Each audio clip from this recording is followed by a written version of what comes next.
just to let you know, we're back. But this is the second part because We talked a lot Yeah. today, so we've made it into 2 podcasts. If you haven't watched part 1, please go find it. Click on Ray's YouTube channel, find the latest episode. yeah.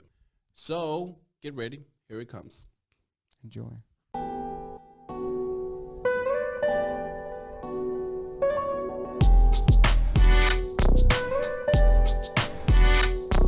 But when the internet came and LimeWire could give you possibilities that you could download, you could just write a porn star's name and you could find all the movies suddenly. Later on, I remember you could download the whole movie, Right. but later on, people started uploading clips, you know, the scenes for like 5-minute scenes. Right. And that shit trended even more than the whole movie. Yeah, because back in the day, it was like full-on 90-minute film. I Yeah. remember that. Yeah. People used to see that from the beginning to the end because Who's there ever was watched a porno from the beginning to the end? Like people might have been doing that in crazy, the isn't it? 90s because if you think about it, you have to rewind and press forward and everything. So you wouldn't do that. No, you that's know, true. you had to see the whole movie. But the thing is that I found my dad's porn collection.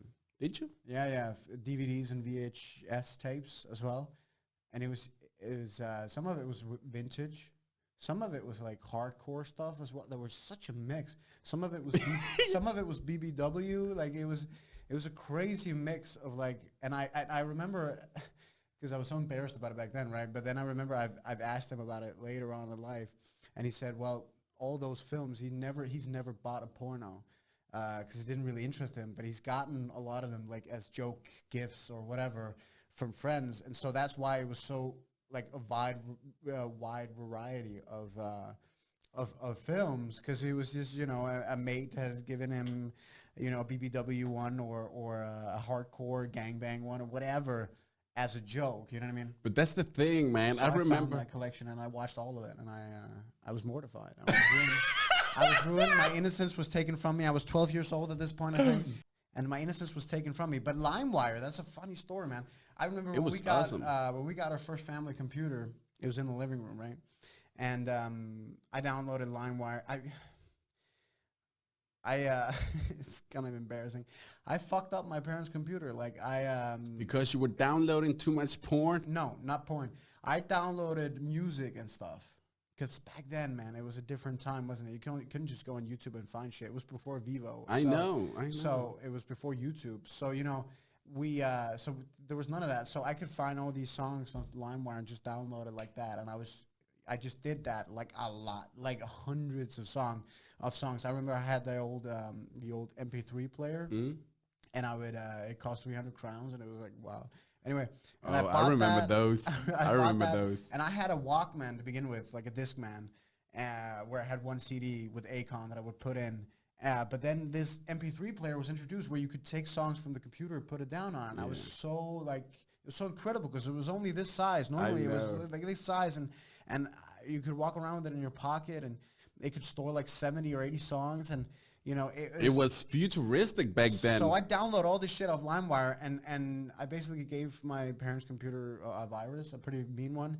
And that computer, we still have it somewhere. And I remember, I think it was 3-4 years ago, my brother and we opened it up. And when you open up the computer, it immediately turns to a page where it says, this computer has been possessed by the Danish police. In order to reclaim your computer, you must pay this and this and this to this, No to this account. way. I swear to God. And, obviously it's a virus, obviously it's not a real thing, but, posing as the Danish police and the Danish justice system and in the name of the Queen and whatever. Like, it's insane, man. Fuck, man. So you're wanted by the FBI. That's what you're trying to say. Actually, when you mentioned that, I clicked on like one of those, this is way many years ago when I discovered internet porn and got my own computer and everything. I remember I clicked on one of these spam links or whatever, right? Pop-up ads, whatever. And I was sent to a site and it said, oh, Jesus. it said, you have been discovered. I think it was something along the lines of looking at child porn or something like that, right? Oh, shit. And I think maybe some people have experienced this, but it was like it was saying that I had been looking at child pornography or whatever, and the FBI had possessed my computer and saw that I had a lot of footage of illegal stuff or whatever, and I had 4 hours to, I think, to prepare myself for them to come or like something like that, and like it was you know, and then I couldn't close it down because you know it was one of those mean malware viruses. I mean, I remember those dude, too, I was man. fucking scared as shit because it was like 1 or 2 a.m. and I took that shit literal. I think it was 13, right? So I took that shit literal. You thought the FBI was gonna come to your home? I was a kid, man. What do I know? You know, so I didn't know anything about computers or the internet or anything. You know, so I actually went and woke up my mom, and I was like, because I was terrified. I was like, you know, this is gonna happen, and she had to tell me this is not real. It's just a goddamn down. app. But that's the down. thing. That's the thing. Crazy times, bro. I know. My heart was pounding. LimeWire times are funny. Yeah. If you had a history with LimeWire, write a comment, tell us about it, because I'm pretty sure a lot of people had some fun with that program. Do you remember Napster? Napster? No, I'm too young. No, too young. Napster. Okay. Yeah. Because I remember when that shit came out, everybody was. in the 90s, wasn't it? No. By the end of the 90s, it was like 99, early 2000. Yeah. Right. Yeah, where you could download everything for free, and yeah, it was the song. Sued. But the He thing, was sued. everybody was getting sued back then. Oh my god, they ripped him a new one. But the thing is that I couldn't see the problem back then, because everybody was uploading CDs they bought. Right. They bought a CD, they put it in the computer, and then they uploaded on Napster so everybody could hear it and download it. And I couldn't see a problem back then because, you know, it was music, it was free. I couldn't see the problem. No, Everybody was happy. neither. But the thing is that today I can see why they did what they did back then. And Metallica came out and was like, we're going to sue Napster. And everybody was like, yeah, we're going to sue Napster. What the hell's going on? Right. And then it took a weird turn. And today... everything's privatized today, isn't it? Definitely. Like you can... You can't download like you did back in the day. You know what I realized actually not that long ago is that, you know, go back 3-4 years, okay? You could go online and you could find almost any TV show, movie, whatever. True. On some fucking site that had uploaded it or whatever. You could go watch it. There are none of these sites left. No. I discovered that literally, try to Google it. It doesn't exist. If you try to find a show or a movie or whatever, you can't find it online. You can only find it on the streaming sites. So if it's not on the streaming sites, you're out of luck because you cannot find it anywhere. You have to torrent it if you want it because you can't find it anymore. I discovered this. They've gone hardcore on that shit. There is absolutely no streaming host website that allows you to watch like TV shows or movies or whatever. It's crazy. The big taking it all down. Yeah, the big corporations are taking over. Yeah. Unfortunately, and we got control over the entire internet now. It's crazy. They have. We forgot goddamn topic. You know that we've been talking for 22 minutes now, and we forgot all about this goddamn subject. This is boring, Ray. I told you last time it was boring. Danish bankers. What the hell are you talking about? It's way more fun to talk about nostalgia. Because then we can get all the people watching the millions and trillions and billions. You mean the porn industry? No, we started on the porn industry and then we evolved into nostalgia, didn't we?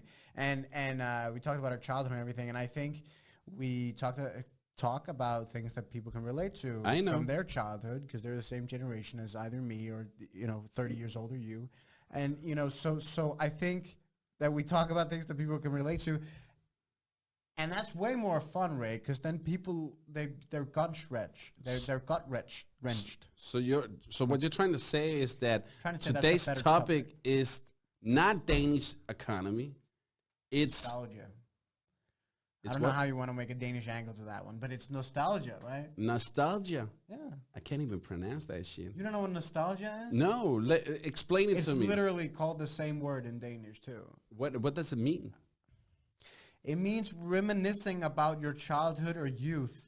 Oh, shit. And that's all it means. Like, we're talking about what happened in our childhood and how we experienced things and, like, talking about the technological revolution. I know. Right? That's nostalgia, right? Are we going to end the podcast or what, man? Come on. Do you have anything to say? Don't believe anything Ray says. He's old and weird. Just to you that's watching right now, take care. care. Yeah, take care. And then we'll see you on the next episode. And Remember to distance yourself from others. Social distancing, please. yeah, social distancing Stay home. and stay home.